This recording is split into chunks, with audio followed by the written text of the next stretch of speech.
రైతుల మీద రైతులకు కష్టాలు రాకూడదు ఉండకూడదు అని తాపత్రయం ఉండేది. తాపత్రయం ఉండి రైతులకు మంచి చేయాలి, రైతులకు మంచి జరగాలి అనే ఆలోచనలో ఉంటే ఇలాంటి పరిస్థితులు ఉండవు. అది తేడా. ఇక్కడ పరిస్థితి ఎందుకనంటే దీంట్లో కూడా స్కాములు చేసి దీంట్లో కూడా డబ్బెత్తాలన్న ఆలోచన చేస్తూ ఉన్నారు కాబట్టి పరిస్థితి ఇది. ఇంత దిక్కుమాలిన పరిస్థితి నిజంగా రాష్ట్రంలో ఉంది అని అంటే చంద్రబాబు నాయుడు సిగ్గుతో తలంచుకోవాలి. అడుగుతాను, సీజన్ రాగానే రాష్ట్రంలో ఎంత విస్తీర్ణంలో పంటలు సాగు చేస్తూ ఉన్నారు అని ఎవరైనా లెక్కలు కడతారు కదా.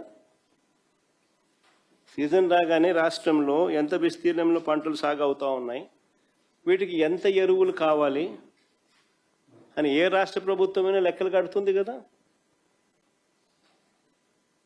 ఆ లెక్కలన్నీ మన దగ్గర ఉన్నాయి కదా. మరి అటువంటి అప్పుడు ఎరువులు అందని పరిస్థితి ఎందుకు వస్తుంది?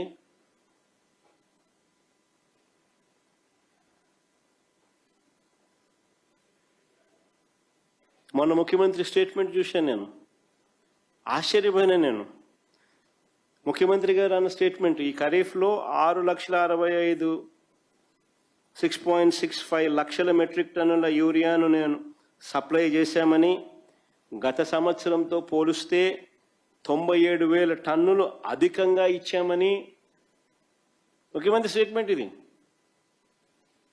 ఈ ఖరీఫ్లో 6.65 లక్షల మెట్రిక్ టన్నుల యూరియాను సప్లై చేశామని, గత సంవత్సరంతో పోలిస్తే 97,000 టన్నులు అధికంగా ఇచ్చామని చంద్రబాబు గారు మొన్ననే ప్రెస్ మీట్లో చెప్పారు.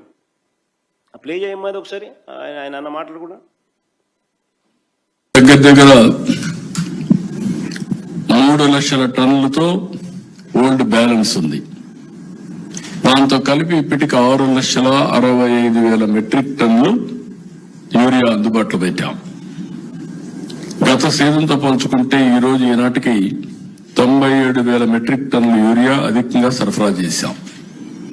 రైతులకు ఈ మొత్తం యూరియా కూడా చేరింది.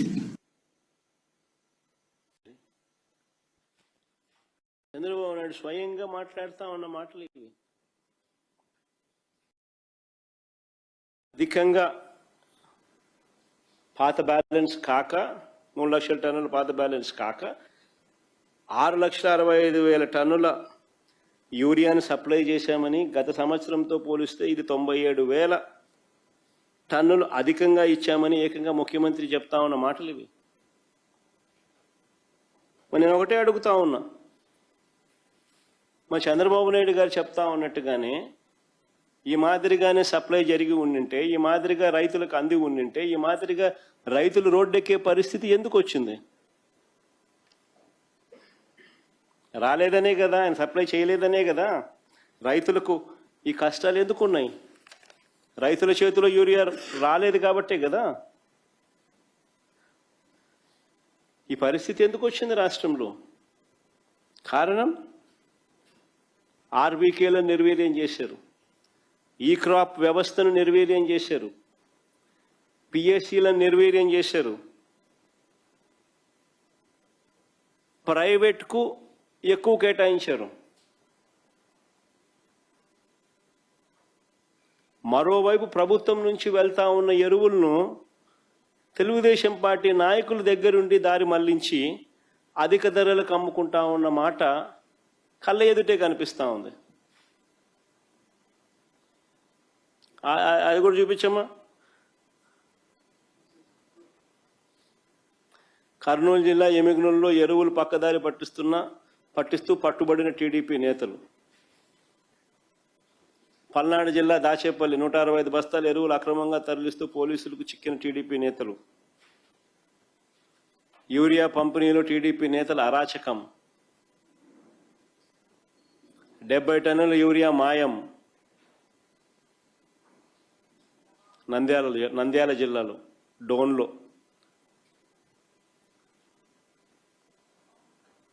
అంటే ఒకవైపున ప్రభుత్వం నుంచి వెళ్ళిన యూరియా అంతా కూడా, ఎరువులన్నీ కూడా టీడీపీ నాయకులు దారి మళ్లించి అధిక ధరలకు అమ్ముకుంటా ఉన్న పరిస్థితి. మరోవైపు వీరు అధికంగా కేటాయించిన ఎరువులు, ప్రైవేట్కి ఏదైతే వీళ్ళు అధికంగా కేటాయించిన ఎరువులు ఏదైతే ఉన్నాయో వాళ్ళు దాన్ని బ్లాక్ చేసి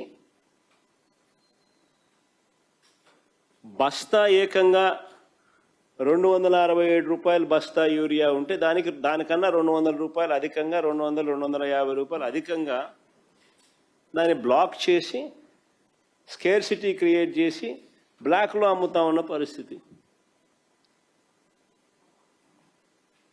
ఇలా బ్లాక్ మార్కెట్లో ఎరువులు అమ్మడం ద్వారా చంద్రబాబు నాయుడు గారు దీన్ని ప్రోత్సహించడం ద్వారా డైరెక్ట్గా భాగస్వామి కావడం వల్ల దాదాపుగా 200 నుంచి 250 కోట్ల రూపాయల స్కామ్ ఇది.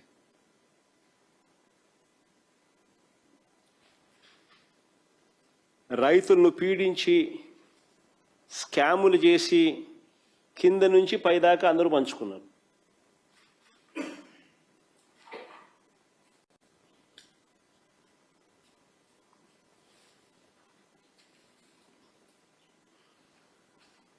నేను అడుగుతా ఉన్నా, మా ప్రభుత్వ హయాంలో ఇలాంటి అక్రమాలు ఎందుకు జరగలేదో తెలుసా?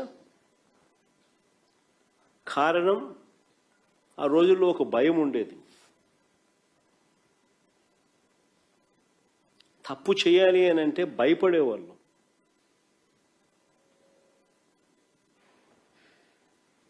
ఈరోజు దగ్గరుండి చంద్రబాబు నాయుడు గారి దగ్గరుండి స్కామ్లో భాగస్వామి అయి దీన్ని ప్రోత్సహిస్తూ ఉన్నాడు. పైపైన మాటలు మాట్లాడతారు, తూతూ మంత్రాలే చేస్తారు తప్ప ఎక్కడా చిత్తశుద్ధితో తనిఖీలు ఉండవు. ఎక్కడా చిత్తశుద్ధితో ఎవరిని కూడా ఎవరి మీద చర్యలు ఉండవు. మా ప్రభుత్వ హయాంలో కలెక్టర్లతో ఎస్పీలతో జరిగే నెల జరిగేది వీడియో కాల్. ఎస్పీలకు కలెక్టర్లకు మ్యాండేట్ ఇచ్చేవాళ్ళం. బ్లాక్ మార్కెటింగ్ అనేది కనిపిస్తే మీ ఉద్యోగాలు పోతాయని.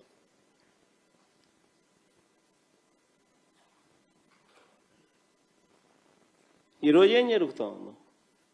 దగ్గరుండి స్కాములో మీరు కూడా భాగస్వాములు అయినారు కాబట్టి విచ్చలు విడిగా జరగనిస్తూ ఉన్నారు, తూతూ మంత్రంగా మాట్లాడుతూ ఉన్నారు. అంతే, ఎక్కడ చిత్తశుద్ధి లేదు, ఎవరి మీద చర్యలు ఉండవు. అంతా దోచుకో, పంచుకో, తినుకో. నాకింత, నీకింత, ఇంకొకరికింత సిస్టమ్.